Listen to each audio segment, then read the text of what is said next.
und sing, ich lausche dem Gesang. Siegfried geschluckt den schlimmenden Zwerg.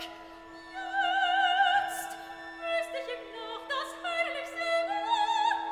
Auf hohem Felsen zerschlüpft, Feuer brennt ihren Saal, durchschritt Gebrust.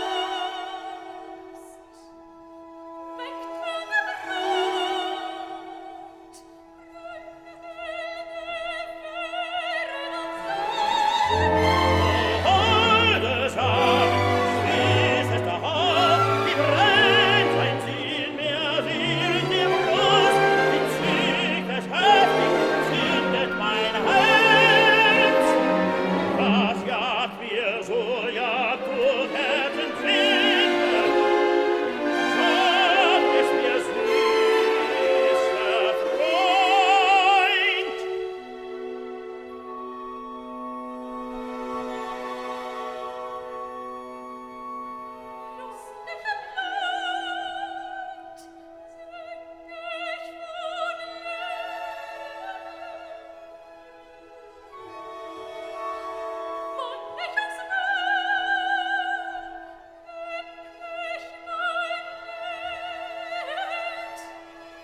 Der dumme Knab, der das Fürchten nicht kennt, mein Vöglein kerben ja ich.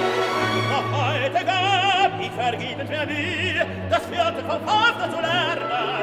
Dann brenn ich so los, es verbrennt ihr zu wissen, wie findet zum Felsen den Weg.